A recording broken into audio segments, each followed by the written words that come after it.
BSc second year students, मैं Neelkamal Rathore, government PG college Jhalawar, botany department से।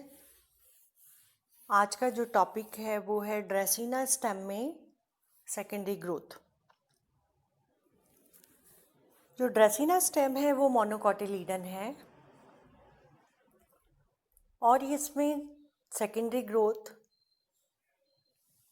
अगर हम मार्फोलॉजिकली देखें तो बिल्कुल सेकेंडरी स्टेम की तरह ही सेकेंडरी स्टेम डाइकॉट का है उसकी तरह दिखती है। लेकिन इसमें जो सेकेंडरी ग्रोथ है वो कुछ अलग तरह से होगी, क्योंकि ड्रेसिना है मोनोकॉट स्टेम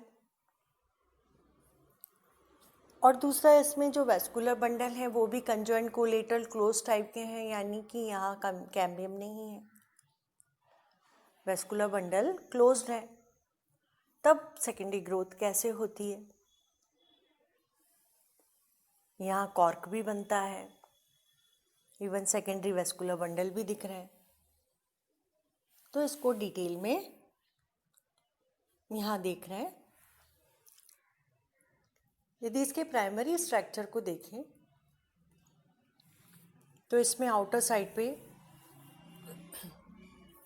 एपिडर्मिस होती है, जो कि लेटर ऑन सेकेंडरी ग्रोथ में कॉर्क कैम्बियम बनने से कॉर्क और पेरिडर्म यहाँ पे डेवलप हो जाती है।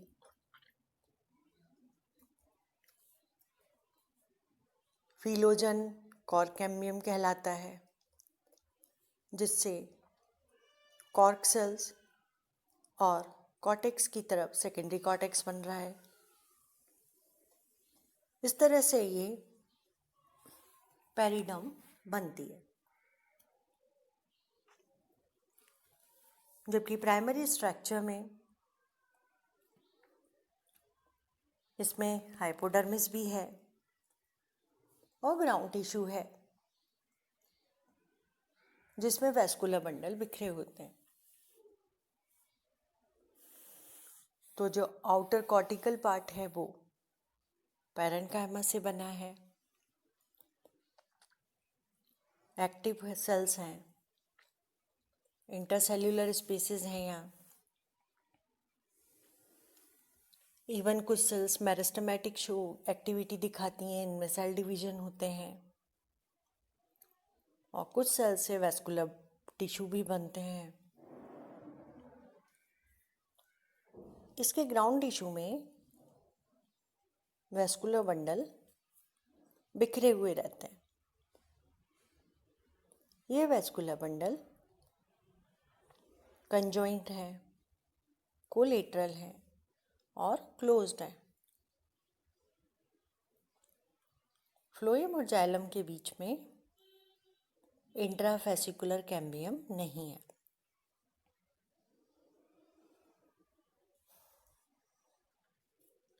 तब इनमें सेकेंडरी ग्रोथ, इसके जो ग्राउंड टिश्यू है उसमें जो कुछ सेल्स जहाँ पे मेरिस्टेमेटिक एक्टिविटी है उनसे वेस्कुलर टिश्यू बनता है। यहाँ जो प्राइमरी वेस्कुलर बंडल है जो कि सेंटर में है, उसके ऊपर कुछ कॉर्टिकल सेल्स मेरिस्टेमेटिकली एक्टिव हो जाते हैं, कैम्बियल एक्टिविटी दिखाते हैं। इनसे वेस्कुलर बंडल तैयार होते हैं, साथ में कुछ पैरेन्काइमेटस टिश्यू भी बनता है। ये जो पैरेन्काइमेटस टिश्यू है ये कंजक्टिव टिश्यू बनाता है, जिससे सेल डिवीजन होते हैं और वेस्कुलर बंडल के बीच में सेल्स डिवाइड होते हैं, तो वेस्कुलर बंडल के बीच में स्पेस बढ़ता है। ये वेस्कुलर बंडल जो कि सेकेंडरी हैं, ये कंजॉइंट कोलेटरल क्लोज टाइप के नहीं होते हैं, ये कॉन्सेंट्रिक होते हैं, यानी कि एम्फीबैसल टाइप के हैं। जो फ्लोएम है वो जाइलम से घिरा हुआ है, चारों तरफ से जाइलम घिरेंग है।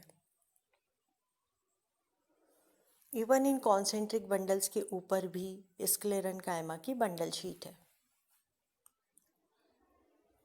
इस सेकेंडरी वेस्कुलर बंडल में बीच बीच में जो कंडक्टिव टिश्यू है उनमें लगातार सेल डिवीजन होंगे, इससे इसका स्टेम का डायमीटर बढ़ता है। अब third vascular bundle, third ring जो कि सेकेंडरी वेस्कुलर बंडल की है, वो कैसे बनती है? इस वेस्कुलर बंडल में जो कैम्बियम था उसकी एक्टिविटी वहीं रुक जाती है।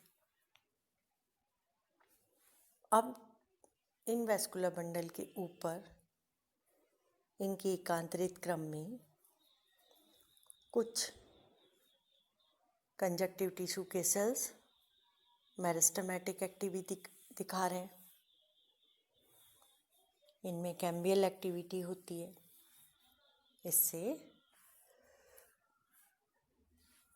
सेकेंडरी वेस्कुलर बंडल बनते हैं, जो कि पहले बने हुए बंडल्स के अल्टरनेट रहते हैं। लेटर ऑन इनकी कैम्बियल एक्टिविटी भी वहीं रुक जाती है। अब इनके ऊपर अलग पोजीशन पे कंजक्टिव टिश्यू से कैम्बियल सेल्स बनेंगे और उनसे इसी प्रकार सेकेंडरी कॉन्सेंट्रिक बंडल्स बनते हैं। साथ ही डायमीटर बढ़ने के लिए कंजक्टिव टिश्यू डिवाइड होते रहते हैं।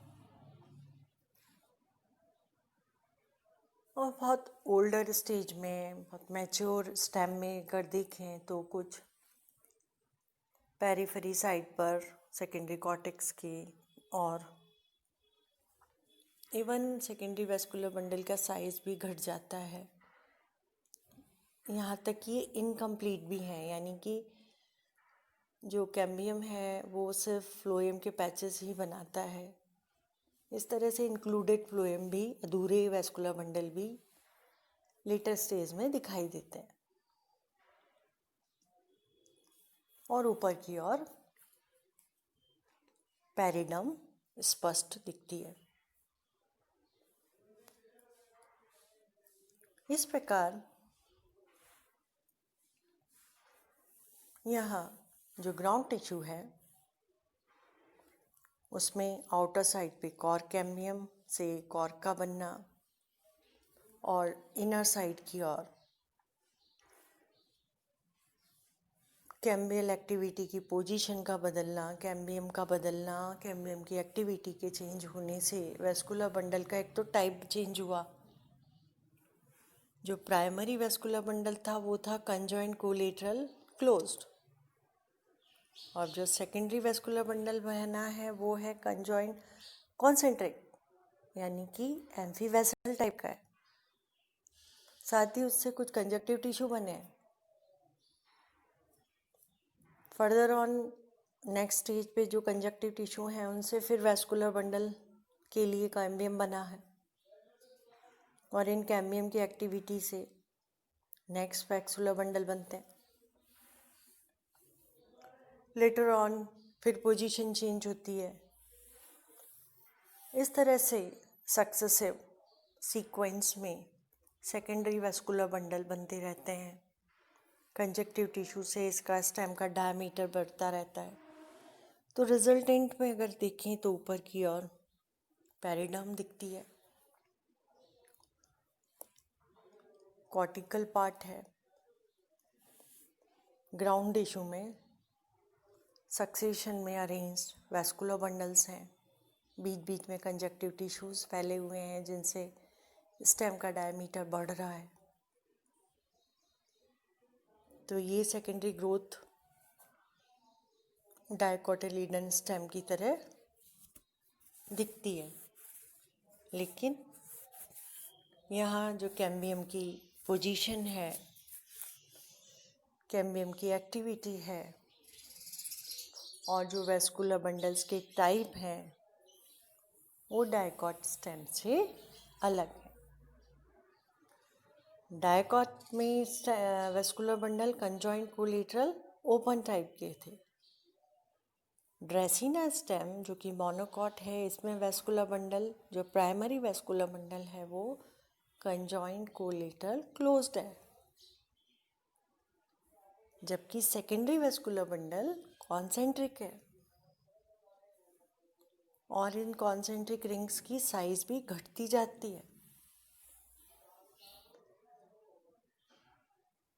ऊपर की ओर अगर इसमें कॉर्क में देखें तो वहाँ लेंटिसल्स भी दिखाई देते हैं। धीरे धीरे ये पूरा सेकेंडरी स्ट्रक्चर बन जाता है।